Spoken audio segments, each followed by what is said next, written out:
Yan, so ito guys, magluluto kami ngayon ng nilagang baboy. So ayan, ito yung ingredients oh. So meron tayo ng sibuyas. So hindi pa ito na-prepare. May pechay din tayo dito. Siling pansigang. And syempre, ayun oh. Ang tawag ito yung mais. Mais. At saka repolyo. Then yung, syempre siya yung magpe-prepare. Dahil ang gusto niya siya daw yung magluto. Ngayon ka dito. And then ito yung ating baboy. Yan. Ito yung pinakuluan. So magagamit pa natin itong broth. Check na natin kung dito yung baboy. Ito pala. Madami-dami yan. Oh. Pata ng baboy. Lalaki. Napakalalaki. Diba? O yan. Ito yung lulutuin natin. Gagawin natin ito. Nilagang baboy.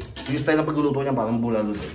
So dahil ang style natin is parang bulalo, so itong mga beans, hindi natin hihiwain to. Ayan, okay na yung ganyan. So hiwain na lang natin ito. Ito naman, malalaki din ang hiwa ng sibuyas. Okay na yan. Astig, sarap yan guys.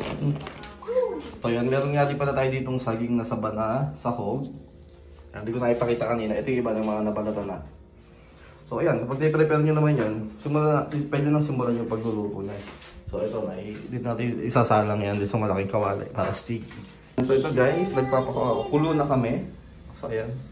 So style na gagawin natin pagluluto nito, hindi muna tayo maglalagay ng tubig. Ayan, yung style dito ang gagawin natin, maglalagay tayo ng mantika, then gigisahin natin yung sibuyas at saka bawang. Kaya ganun, para sarap. Ayan, lagyan na tayo ng mantika ngayon. Ayan, tamang daming mantika para magigisa kasi tayo. Ayan, ganyan. Sarap nyo, no? Grabe.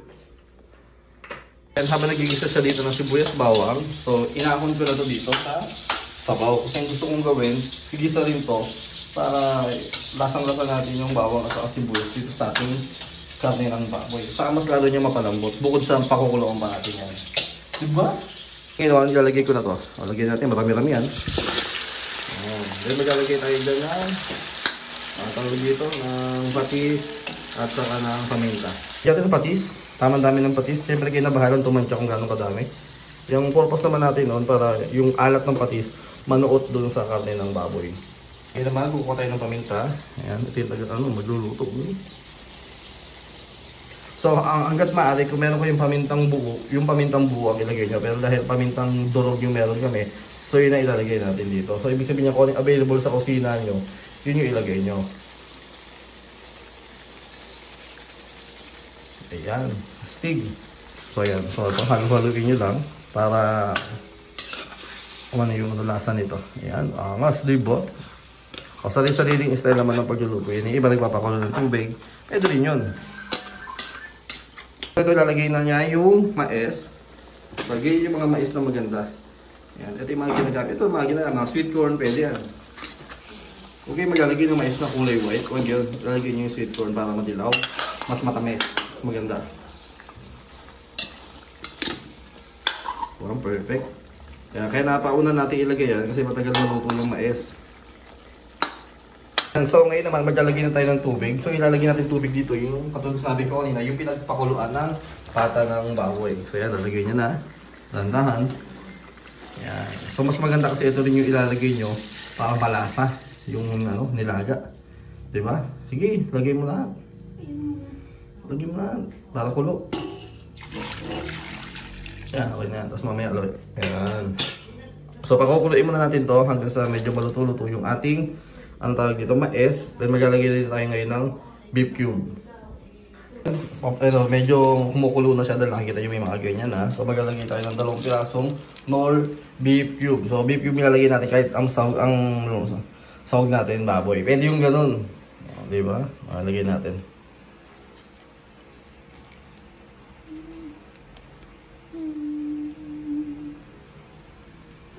So yan, isa.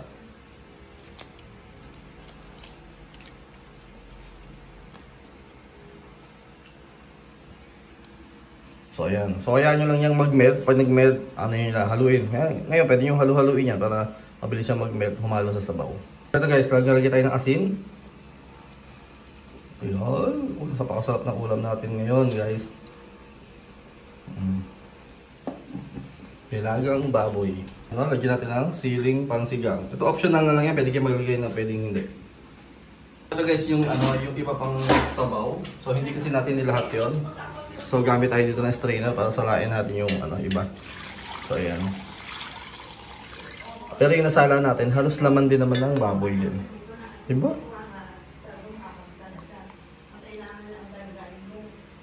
So ito guys, lalagyan na natin yung iba pang mga gulay katulad ng pechay. Ayan, saka yung ano pa ba dyan?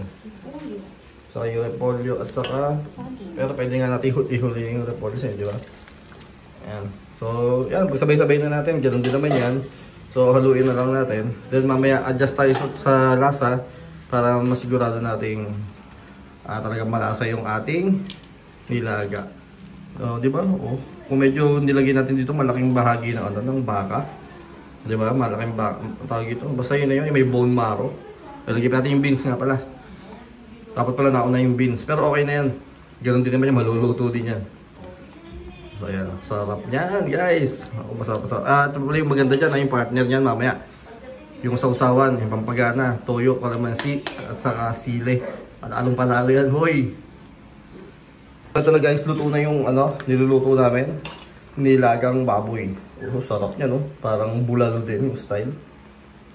Pati yung mga saging niya, luto na rin yan. So ayan, kain na na.